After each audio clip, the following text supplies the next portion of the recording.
of the Farmington River in Otis and Sandusfield and Roosterville, Massachusetts, is that there are dozens of places to park.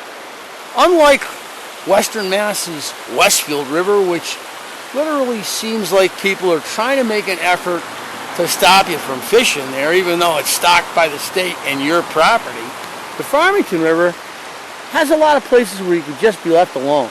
You'll never get a lot of pressure on the Farmington either, which is something you can't say about the Chesterfield Gorge. Now, the Farmington River is going to be up late fall, and it's going to be up in the spring.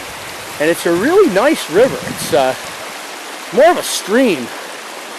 And if you get out here, remember, you got a lot of great places to park. Be ready to fish pocket water. There's going to be some scrambles. This is a real mountain stream slash creek slash river. It's going to stress you out sometimes, but it's not really very deep. And it's connecting three lakes: Otis Reservoir, Shaw Pond. Those two lakes are the sources of the Farmington River, at least the west branch of the Farmington. And then it will plunge down out of Otis and Shaw and head down to Colebrook River Lake, where it enters Connecticut. I got a little hatch here. This is interesting. All right, let's see if we can catch some. Another interesting thing about the Farmington, for fishing historic places purposes, is I don't even know how many mills line the banks of the Farmington. I've counted 7 on the lower portion, which means from the Otis Reservoir entry point down to New Boston. And some of these are lumber mills and some are grist mills, and there's at least one wool mill among them. And check them out as you're fishing, because you're going to see some are pretty well developed. I mean, you just imagine the amount of work, the amount of effort that went in to creating these things. Now there's a huge reservoir at the bottom. Colebrook River Lake is stocked by Connecticut, and it's about 8 miles long, and it's in several places more than 100 feet deep. And what's great about that reservoir is that can easily support trout year-round. So what you get is you get a run in here of browns and rainbow trout in the fall. And you will get these fish coming up out of that lake relatively frequently. So you're going to have fun in here when you hook into some of the holdovers. And I'm sure there's probably some wild browns in here. But beyond that, there's brookies. So don't be shy. Brookies will hit anything. So what I'm doing is tournament style stepping up the river right now, and I'm tossing my Euro nymph ahead of me, and I'm working it down the current. I'm not completing the 4 quarters of the cast. What I'm doing is I'm working upstream. And when it gets even with me, I'm flipping it again. And I'm basically looking for opportunistic fish, up current, moving right along. You'll see guys that are real Euro nymph dudes that are really into it. They'll even wear knee pads so they can climb over rocks when they get to these crazy little locations. So what I'm doing is tournament style stepping up the river right now, and I'm tossing my Euro nymph ahead of me, and I'm working it down the current. I'm not completing the 4 quarters of the cast. What I'm doing is I'm working upstream. And when it gets even with me, I'm flipping it again. And I'm basically looking for opportunistic fish, up current, moving right along. You'll see guys that are real Euro nymph dudes that are really into it. They'll even wear knee pads so they can climb over rocks when they get to these crazy little locations. I have less. Oh, there's a little hole right there. So you want to throw on those holes. See if there's anybody waiting for you. Don't think it's too shallow. If you think you're getting down too deep, just assist it. Just move it forward like I'm doing. Lift your pole a little bit to move it through. A little faster than the current sometimes. Nice deep water against that outside bank, that cut bank.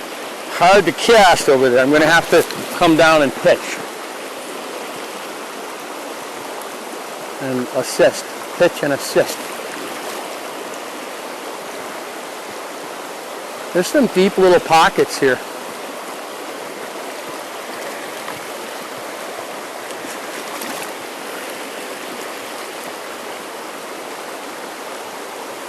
Nope. Oh, missed one.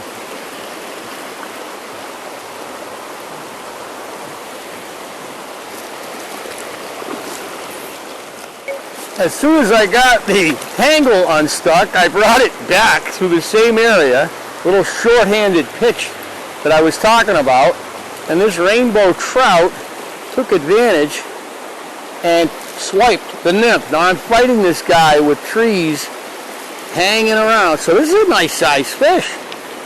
You can see he's probably 16, fighting hard. Look at him.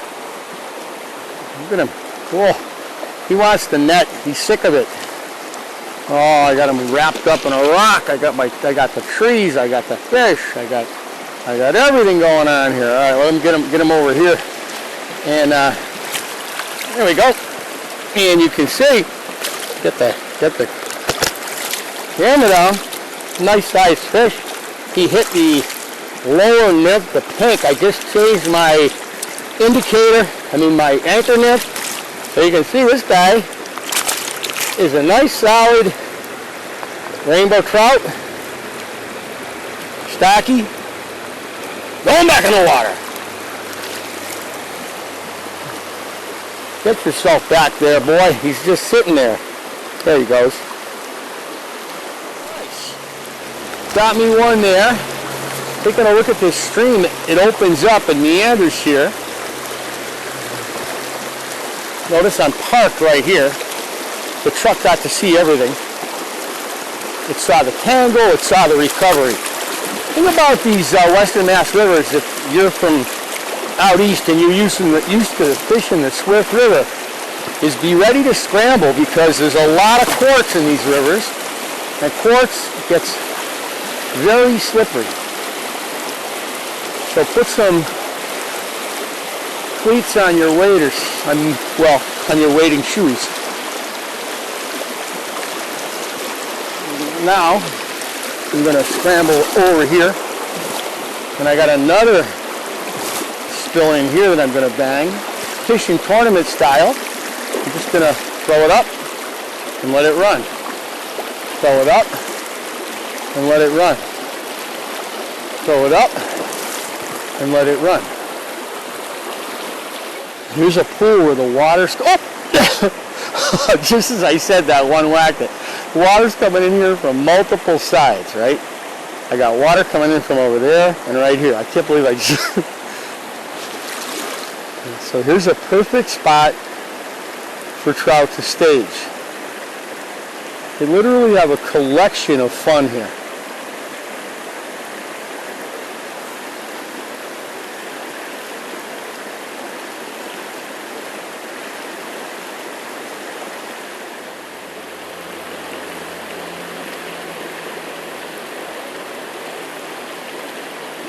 I'm giving this quite a run because he's a pretty good one.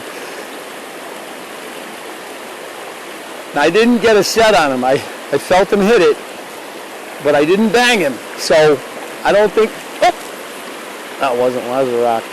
So I don't think he's been stuck. So he doesn't know what happened. He just bit something and spit it out. And there's some video you can watch on trout, and they're basically picking up sticks and anything that's floating down the current. And they're picking it up and spitting it out, picking it up and spitting it out. So if you miss one and you didn't put any metal into him, there's a chance he's going to come back.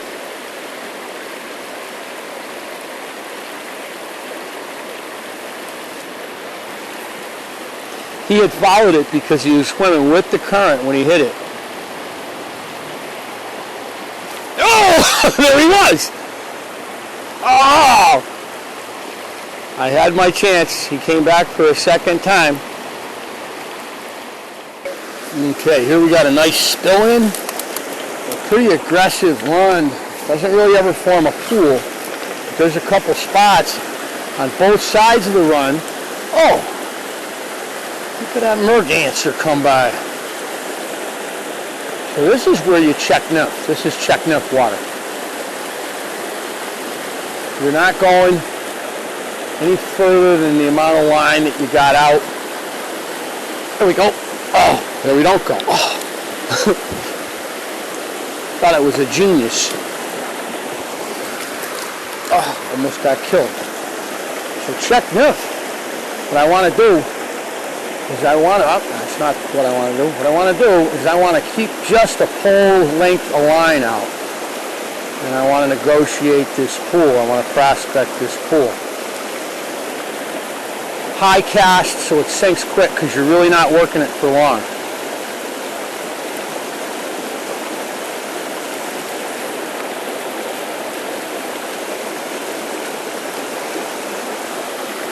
I'm going to really want to investigate where you see those bubbles right there.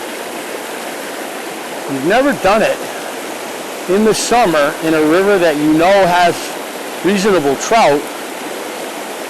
Put on some goggles and go out in the water and just go to a plunge pool.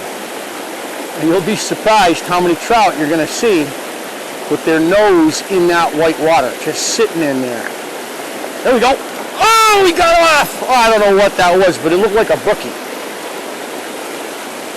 And he was right in there, as I said.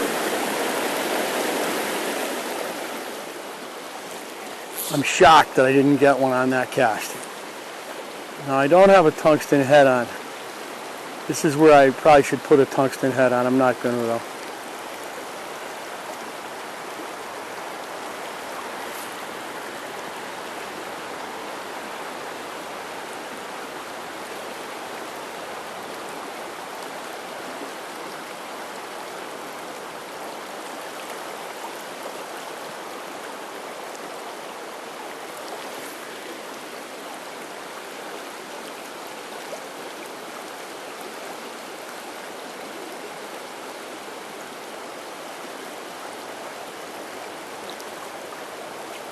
Here we go. As I got that down, it had to get to the bottom. And as it got to the bottom, he was right there.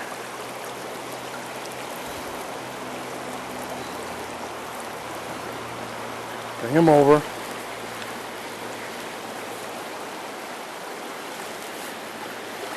Get myself in a landing position. I'm up perched on a couple of rocks here.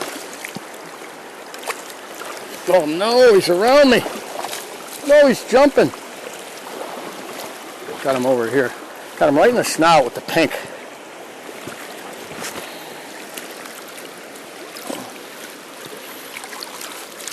And he's not as big as the last one. He looks more like maybe 14 or so, 15.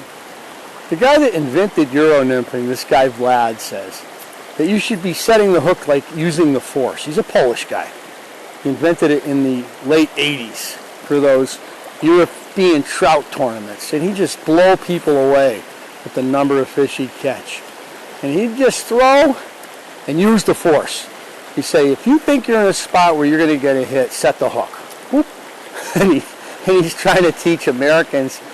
It's really funny. There's a, I don't know what YouTube channel it is, but it's got like Lance Egan and a bunch of the big American trout guys trying to learn how to fish Euro style the way Vladdy does it. And there's one. And it's driving him crazy. They can't do it. They're getting hits and not knowing it, and they won't use the force. What do you mean use the force? Now that fish hit in the classic tournament style. I casted it straight upstream, and he hit it. I felt the hit and saw the indicator do its thing. And oh, he's a gamer. Whoa. Whoa. Whoa. Trying to jump on the rock over there, the crazy fool.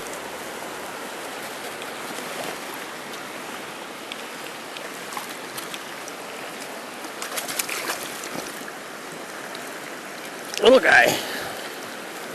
Beautiful colors. Does he got a crawl? Ah, a holdover. Let's check this out. Great example of a holdover.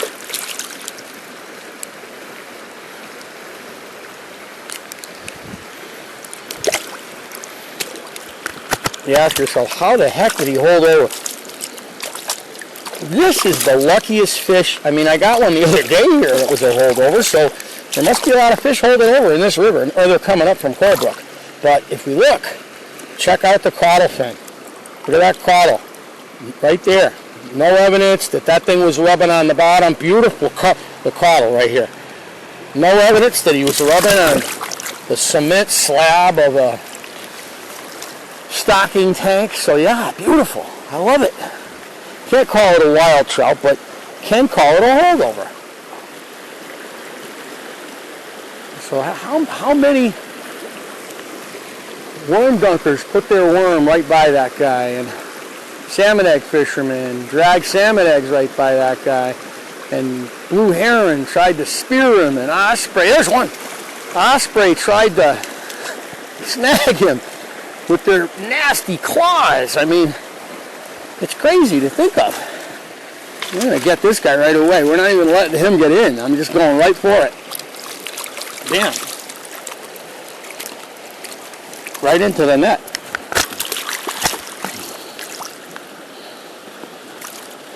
And he hit the top fly, which is cool. Which is a little, what do they call it?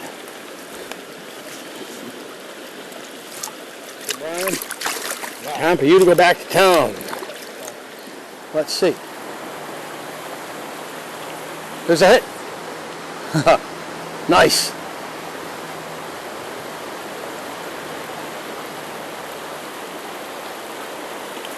Here we go. Same fish probably.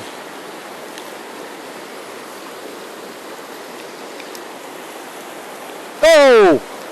Off he comes.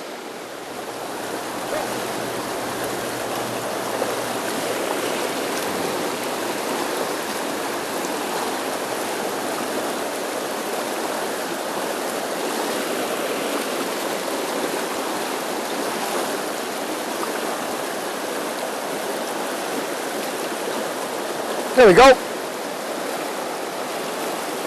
Oh, Mr. Rainbow!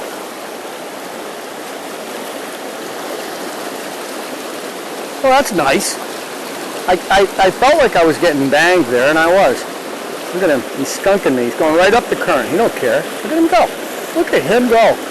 Oh, man. He put on a show. He's dancing. He's fighting. He's all over the place. He gave me this lazy jump initially, a really lazy jump. And now he's putting on the show here. He's like, this might not be a stocking. He might have been here. You know, he might be coming up from Colebrook. He might have been hanging out here. I don't know. Nice. Oh. All right, don't skunk the pool. He's skunking the pool. I got a very light leader on. I got probably a 3-pound test leader on here. Oh, let's get him into the net. Oh yeah, look at him. Nice. Beautiful. Nice rainbow. Get the pink out. Look at that. And let's see what he looks like. I just see if I can pick him up without fumbling and dropping him like I do. Because it's just what I do. Whoop. Nice fish. Beautiful rainbow trout. And you know what? He's a stocky. Oh, now he's in the water. Where did they throw the fish in? When did they throw the fish in? They might have thrown them in today for all I know. Oh, that was one right there. Like a dummy. I didn't set the hook because I've been Oh, that's so funny. There he is. I didn't set the hook on the first one because I'm like, yeah. Oh, he hit the top fly. Oh, this is a beat up guy. He's beat up. This rainbow has seen better days. He's not in good shape. Oh, he's running upstream. Look at him. He's going salmon on me. Oh, he turned.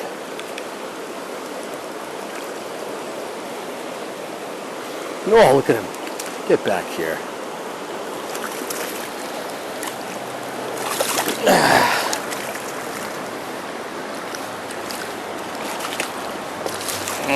No, nice colors.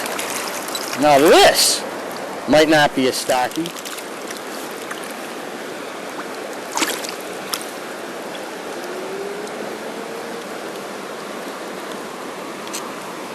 Yeah, looking at the fins, he is not a stocky. Let me show you. See that caudal? Yep, he's well, I'm not going to say he's a native, he's a holdover. So, cool. Farmington River in Sandusfield, in Boston, and Otis. It's a gorgeous wild river, easy access, right along Route 8, several bridges. The state puts fish in here. Plus you got Colebrook River Lake down below, and the state of Connecticut really stocks that. You're going to get holdover fish. You're going to have a real wild experience. There's not a lot of services out here. If you come out here, make sure your gas tank is full. There's a gas station maybe 10 miles away north and 10 miles away south where I am right now. Pack a lunch. There are a couple restaurants in Otis, but when you come out here, you're in some wild country that you're going to really enjoy, and it's got some good fish and some really cool little bits of history along the bank. This is the third bridge that has stood on this site. And Otis Reservoir, 55 flood, that's a whole different episode. So we'll be seeing you on Fishing Historic Places. Remember to like and subscribe.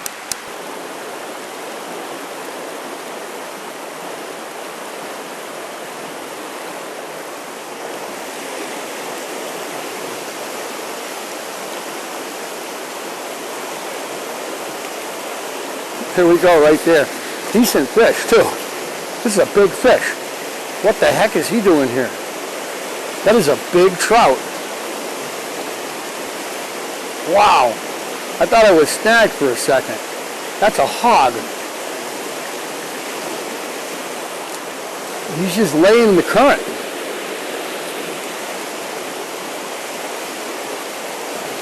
Wow.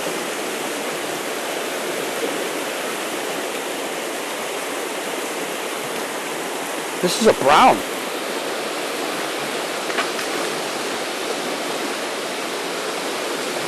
Wow. This is a nice sized brown here. Notice he didn't jump. He didn't do the rainbow flail. Am I going to be able to get him in here? Or am I going to have to run down the current after him? It's a solid brown trout. I'm going to have to run down the current after him. New Zealand. Can we get him into this soft water right here? I had to do this several times. Got the net out already. I shouldn't. Am I going to have to get him into this soft water right here? Oh yeah. Oh yeah. Oh yeah. Look at that guy. Oh no, no, no. No, don't go down there. I'm going to New Zealand you. I'm going to have to run a half a mile to catch this. He goes down there. Look at him go. He did.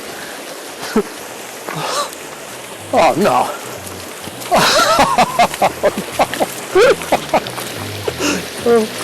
Can't make it up. Now, there's a lot of rocks. There's boulders here. I don't want to let them saw me off.